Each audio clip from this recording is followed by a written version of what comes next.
టేబుల్‌లో data insert చేసాం. Update కూడా చేసాం. కానీ సపోజ్ టేబుల్‌లో ఉన్న ఒక స్పెసిఫిక్ రికార్డ్‌ని రిమూవ్ చేయాలి అనుకోండి. అందుకు యూజ్ చేసే కమాండే డిలీట్ కమాండ్. డిలీట్ కమాండ్ కూడా డీఎంఎల్ కమాండ్స్‌లో ఒకటి.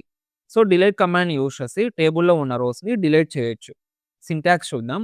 Delete from table name. మనం ఏ టేబుల్ అయితే డేటాని డిలీట్ చేయాలనుకుంటున్నామో ఆ యొక్క టేబుల్ నేమ్.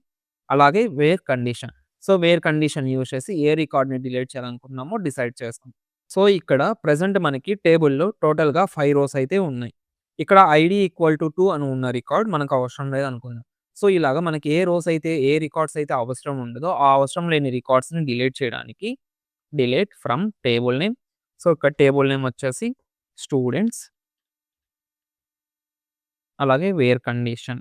సో, మనం ఏ రికార్డ్‌నైతే డిలీట్ చేయాలనుకుంటున్నామో ఆ యొక్క రికార్డ్. సో, ఇక్కడ నేను ఐడీ ఈక్వల్ టు 2 అని ఉన్న రికార్డ్‌ని డిలీట్ చేయాలనుకుంటున్నాను.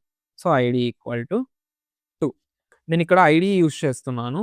బికాజ్ ఐడీ జనరల్లీ యూనిక్‌గా ఉంటుంది కాబట్టి. So, where ID equal to 2 అని యూజ్ చేస్తే ఎగ్జాక్ట్‌గా ఆ ఒక్క రికార్డ్ మాత్రమే టార్గెట్ అవుతుంది. నేమ్ యూజ్ చేస్తే సేమ్ నేమ్‌తో మల్టిపుల్ రికార్డ్స్ ఉంటాయి. అందుకే ఐడీ యూజ్ చేయడం బెటర్. సో, ఇప్పుడు ఒకసారి క్వెరీని ఎగ్జిక్యూట్ చేద్దాం.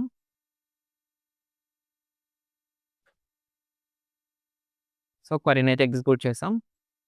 చూడండి ఐడీ ఈక్వల్ టు 2 అని ఉన్న రో మాత్రమే డిలీట్ అయింది. ఇక్కడ ఒక ఇంపార్టెంట్ పాయింట్ వేర్ కండిషన్‌ని యూజ్ చేయాలి. లేకుంటే టేబుల్‌లో ఉన్న అన్ని రోస్ డిలీట్ అయిపోతాయి. ఇక్కడ నేను వేర్ కండిషన్‌ని రిమూవ్ చేశా అండ్ క్వెరీని ఎగ్జిక్యూట్ చేస్తాను ఒకసారి. ఎగ్జిక్యూట్ చేసి చూడండి టేబుల్‌లో ఉన్న అన్ని రోస్ డిలీట్ అయ్యాయి.